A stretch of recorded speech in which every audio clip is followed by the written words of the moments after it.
Hi, I'm Epokk from the Game Guys, and I have collected all my beginner tips for Arboria because you probably have realized the game has tons of things to offer.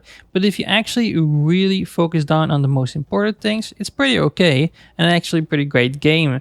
But just let me help you out so you can get the best start possible. Okay, so the very first tip is a really obvious one, but it makes a ton of difference.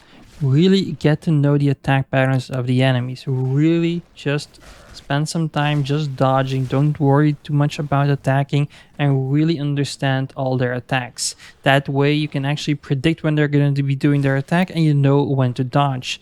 Typically, my fights always start with me going after the counter attack. So first of all, he's gonna do his attack. I'm gonna dodge by pressing spacebar on PC once, and then when he has done his attack, he has this little interval before he's gonna do his next attack. So in that moment, I can decide if I'm gonna do 1, 2, or 3 attacks. And if you actually take the moment to just learn his attack patterns or movement patterns, while you're really up close to him dealing damage, you can actually decide like, okay, now he's going to do his next attack, I need to dodge, or he's not doing his attack yet, I can do a quick another attack before I actually have to get out of his range. It's probably something very obvious to you, but it makes a lot of difference in this specific game, the way that they are handling combat here. Now, because you actually took some time to also learn how the enemies work, you will also get to know who is the most dangerous ones. Now, I would really advise to always take out the flies. So the flies are these annoying enemies that are going to be attacking you from range. They have very little health pool, but their damage output is quite substantial. And if there are quite a few shooting at you, well, then it's pretty much like standing in front of a fire squad.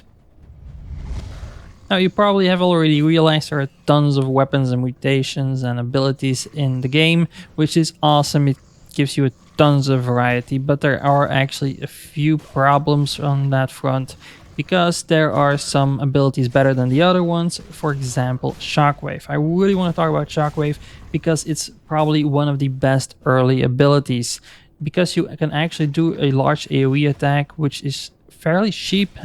You don't really have to spend that much mana on it. You can really kill a lot of enemies really quickly.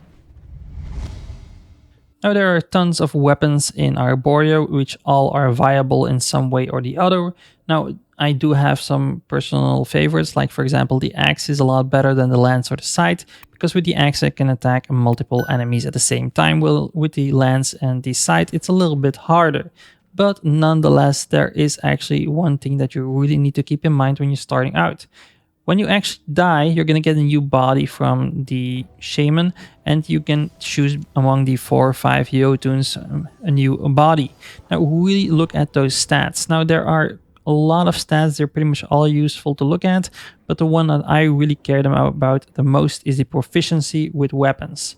Now, specific Jotuns are going to be more proficient at certain weapons. So for example, if you need to choose between a Jotun who has a proficiency level 1 with a lance and you have a Jotun with a proficiency level 3 for a lance, then I will go with the level 3. I don't care about the other things because I know he's going to do a lot more damage. Now, of course, while you're playing the game, you will also get, better with each weapon while you're using it. The more that you use it, the better the Jotuns will get with it. But if you want to get a really massive boost from the very start, just pick someone with a high proficiency in a certain weapon and use that weapon. Now, Arboria is a roguelite, and basically what you actually need to do is you're going to move from room to room and just kill all the enemies in there and reap the rewards. So it's really important that you explore every room. Now, if you look actually on the minimap, you can already find a lot of the good stuff around. First of all, you're going to be wanting to collect all the venery. So these are the blue crystals. So just smash these and then you will get the prime currency for upgrades when you're dead. Then you will also want to just check around for events like, for example, chests or the damaged roots that you need to heal, or just the arena, for example. You can also get chests that have armor. You can get some chests that actually have weapons. Be sure to just really explore, and most of all, there are also breakable walls.